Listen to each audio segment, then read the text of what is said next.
कंस, हे मूर्ख कंस, कौन है जिसने कंस का अपमान करने का दुस्साहस किया है?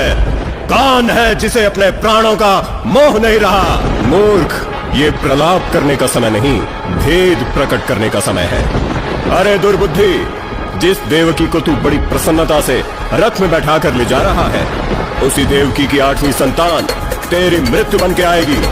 इसका 8वां गर्भ ही तेरा काल होगा। जब पाप बड़ा होने लगी धर्म की हानि हर दिशा में थी गूंजती कंस की वाणी, जहाँ दिखते हमने दे तो बलि संतों की कलयुग सी लगे द्वापर की कहानी, तभी गरजी दामिनी और गूंजा आसमान, तेरी मृत्यु बनाएगा देव की संतान। 8वां जो होगा वही होगा काल तेरा, पापी सम हरि ही आएंगे हरने तेरे ये प्राण। सुन देव की कारागृह में डाले मति भंग, सोच काल का करूंगा अपने हाथों से यंत्र देख देख करके दे दी बलि छह शिशुओं की, पर अंत नहीं थे नए युग का प्रारंभ भाई। 7 की संतान वंश श्रेष्ठ किया गर्भ धन, रोहिणी का माया का प्रताप, धर्म स्थापना में सहयोग देने का प्रभु का स्वागत तो हरि का लिया पहले अवतार संसार करे विनती अपना नाथ करो तेरी बलराम खड़े स्वागत को बस आशा तुम्हारी सहस्य के कष्ट सूखे जिन आंखों के भी आंसू उन कष्टों को हरने आने वाले है गिरधारी। कृष्ण पक्ष अष्टमी हर रोहिणी नक्षत्र मध्य रात्रि को कृष्ण अवतार लेके आए, ऐसा तेज दिव्य लेके प्रभु मुख पे पधारे, स्वागत करने पुष्प देवता भी स्वर्ग से बरसाए, जिनके पैरों के तले ये ब्रह्मांड भी पले और सारा काल का भी चक्र जिनके नाम से चले। जन्म लिया कारागृह में तीनों लोक के स्वामी ने करने धर्म की स्थापना वो लीला रचे, हाँ टूट गए ताले खुले द्वार कारागृह की, और कंस के प्रहरी माया से साथ हो गए सारे लेके छोटे से खाना को वासुदेव रख सर पर निकले पहुंचाने को कुलंद के द्वार। यमुना जी में उबाल पर से घमासान माता यमुना भी करती प्रभु का परिणाम, फिर सुला के कृष्णा को माया यशोदा के समीप लाई पुत्री उनकी, जिसमें स्वयं माया का दबाव आया, काल से खलाता करने वक्त अपने काल का, हाथों से छुट्टी जमाया चलना कोई जोर बोली, तू क्या मुझे मारेगा ये मति भंग पापी तेरा काल तो जन्म ले चुका है कहीं और।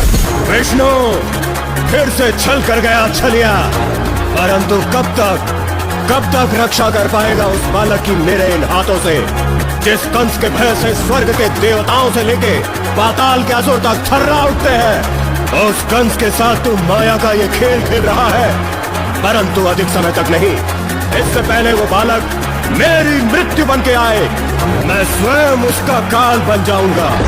देख काल का जन्म व्याकुल हुआ मन बौखलाए, वो असुर था अचंभित कंस पर इतनी सरलता से मारे कैसे हार भेजे माए विद्यत्य करने काना का वो अंत गई पूतना पिलाने विष चाल ले फल सोच बालक के साधारण होगी चाल ये सफल पर विष पी गए वो प्राण पूतना के देखे मुक्ति कर दी युक्ति सारी कंस की विफल भेजा अकासुर बकासुर के शित्रेणा वत्सतासुर और व्योमासुर वत्सासुर कई दैत्य मायावी एक वर्षों की हत्या का प्रयास आए कई पर वापस लौट एक भी बयान नहीं हुआ कंस भय पीत दे कृष्ण की जीत धरती पे त्राई मां आकाश में दिखी कई धड़ से अलग सिर कई हाथ पैर सीधे आए असुर मृत्यु पर मिट्टी में विलीन ने काफी द्वंद्व शेष कंस के संग पूरी सृष्टि का प्रतीक्षा वो होनी थी, वो जंग लेके विदा आए मथुरा गांव के संग काना दिया आने का संदेश शिव धनुष कर भाग हुआ पागल पापी चली अपनी आखिरी चाल करके शक्ति पे क्रूर बल युद्ध की ललकार करके अंत में चपुरी लाई घसीट के मैदान में छाती पे पैर किए प्रहार पे प्रहार अंत तेरे अत्याचारों का तू आज होता देख तेरी आंखों के समक्ष कर्मों का पड़ा लेख भाग भाग भाग भाग अपनी मृत्यु से भाग तेरी सांसें मेरी मर्जी से रह रही है शेष प्रहार मेरी माँ के सूखे आंसुओं के लिए ये प्रहार उनको कारागृह में डालने के लिए न सरलता से तुझे मृत्यु मिलेगी ये प्रहार मेरे छल निर्दोष भाइयों के लिए ये प्रहार उन चलते हुए साधुओं के लिए ये प्रहार मेरे कुल के सारे यादवों के लिए तेरे एक बाप का जो होना है हिसाब ये गोकुल मथुरा के गोपालकों के लिए फाड़ी छाती तोड़ा कंस का सारा अभिमान मरा पड़ा जिसे शक्ति पे था बड़ा गुमान चारों ओर मुझे कृष्ण की विजय का ईश्वर तीनों लोगों में ही हो रहा प्रभु का गुणगान।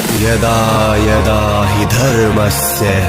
ग्लानिर्भवति भारत अभ्युत्थानम् धर्मस्य तदात्मानं सृजाम्यहम्